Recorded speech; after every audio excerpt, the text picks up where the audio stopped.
Hello, dear ones.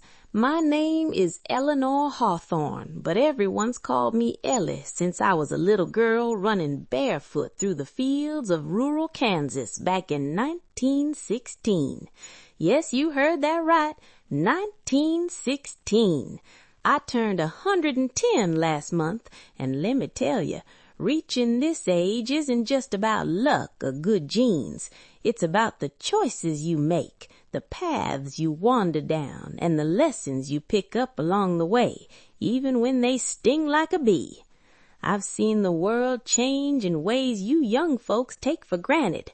I was born before women could vote nationwide, before cars were common, and long before anyone dreamed of holding the whole world in their pocket with those fancy phones. But today, I'm not here to reminisce about history books. I'm here to share what it took me over a century to figure out, the secrets to not wasting your one precious life. I'll tell you in about 17 minutes what I wish someone had told me when I was your age. So sit back, listen close, and maybe, just maybe, you'll avoid some of the pitfalls I tumbled into. Let's start at the beginning. I was the third of 7 children on a small farm during the Great War, what you call World War I. My father was a stern man, a wheat farmer who believed hard work was the only path to heaven. Mother, she was the heart of our home, baking bread from scratch and mending clothes until her fingers bled. Life was simple then. Wake at dawn, chores till dusk, church on Sundays. No time for dreams or foolishness. But oh, I had dreams. I wanted to be a teacher, to travel beyond the dusty roads of Kansas. At 16, I fell in love with a boy named Thomas, a neighbor's son with eyes like the summer sky. We'd sneak off to the creek, talking about running away to the city. Thomas, he'd say, we'll see the ocean together. But life had other plans. The Dust Bowl hit in the 1930s, turning our farm to sand. Thomas enlisted in the army, promising to come back. He didn't. A telegram arrived one rainy afternoon in 1942, killed in action in Europe during World War II. That loss broke me. I married another man, Harold, out of necessity more than love. He was kind, a factory worker, and we built a life in Chicago after the war. We had 3 children, 2 boys and a girl, but I wasted years resenting what could have been. Lesson 1, my dears, don't cling to the what-ifs. Grief is a thief that steals your present if you let it. I spent too long mourning Thomas, missing the joys right in front of me, like my son's first steps or my daughter's laughter. Hold your loved ones tight, but don't let yesterday's shadows dim today's light. The 1950s were a blur of raising kids and keeping house. Television came into our home, and suddenly the world felt bigger. I got a job as a secretary when the children started school, my first taste of independence. Harold didn't like it at first. Men back then thought a woman's place was the kitchen, but I pushed on. By the 1960s, the world was exploding with change. Civil rights marches, the moon landing, rock and roll. I remember watching Martin Luther King Jr. on TV and feeling a fire in my belly. Why can't I march too, I thought. But I didn't. Fear held me back. Fear of judgment, of failing my family. Instead, I stayed home, baking pies while the world shifted. My daughter, inspired by the times, went off to college in 1968, becoming a nurse. She fought for women's rights, protested the Vietnam War. I was proud, but envious. Lesson 2. Don't let fear chain you. I wasted potential by playing it safe. If there's a cause that stirs your soul or a dream that whispers in the night, chase it. Life's too short, or in my case, too long to wonder what might have been. The 1970s brought more trials. Harold lost his job in the recession, and we struggled. Our youngest son battled addiction. Heroin, they called it back then. It tore our family apart. I blamed myself, thinking I hadn't been present enough. We got him help, but it took years. In those dark days, I turned to faith, volunteering at the local church soup kitchen. That's where I met friends that became like family. Widows, immigrants, folks down on their luck. Helping others healed me. I realized happiness isn't in what you have, but in what you give. By the 1980s, with the kids grown, Harold and I retired to Florida. We traveled a bit, saw the Grand Canyon, even flew to Europe. But Harold's health faded. He passed in 1992 from a heart attack.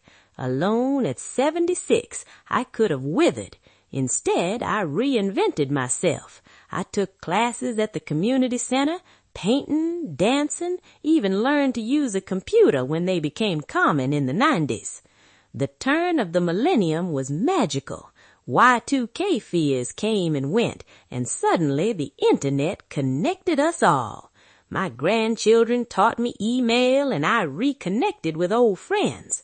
But technology also showed me how fast life moves now. You kids scroll through lives like flipping channels, chasing likes and followers. Lesson 3. Don't waste time on superficial pursuits. I wasted hours in my later years watching soap operas, escaping reality. Now with social media, it's worse.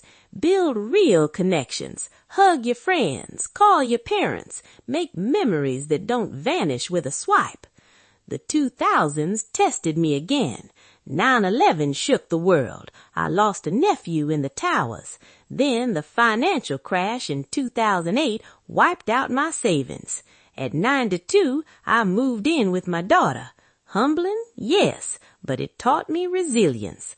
I started a small garden, grew vegetables, and shared stories with my great-grandchildren. They'd ask about the old days, the Great Depression, the wars, the moon landing. "Grandma Ellie," they'd say, "how did you survive it all?" Truth is, I didn't always. There were nights I cried myself to sleep, regretting choices, like not pursuing that teaching dream. I could have inspired hundreds, or not traveling more when I was young and able.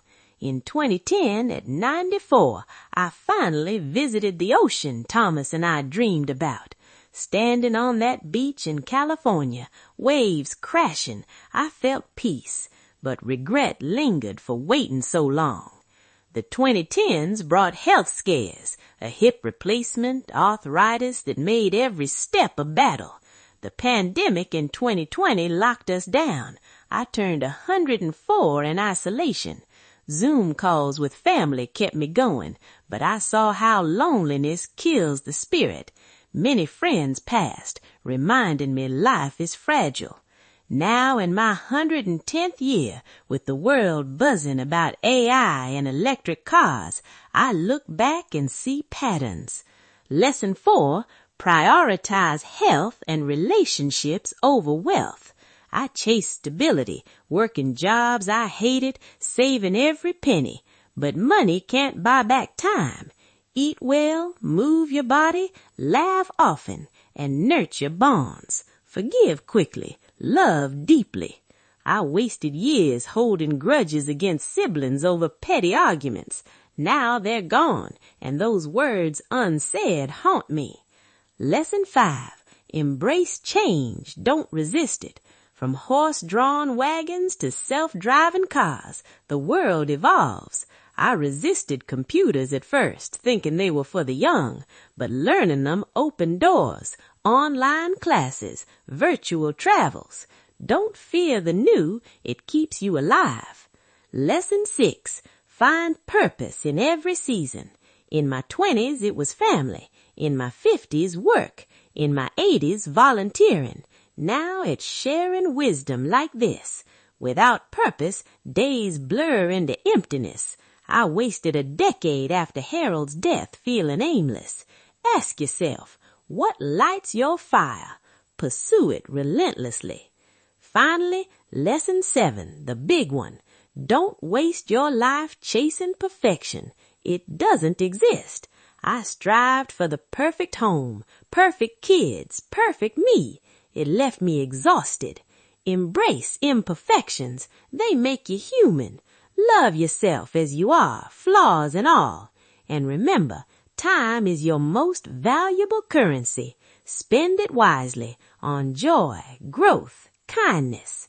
If I could go back to that 16-year-old girl by the creek, I'd say, dream big, but act now. Love fiercely, forgive freely. Take risks, learn from falls, and above all, live fully. Because one day you'll be 110 looking back, and you'll want a story worth telling, not one of regrets. Thank you for listening. Go out there and make your life count. Don't waste it.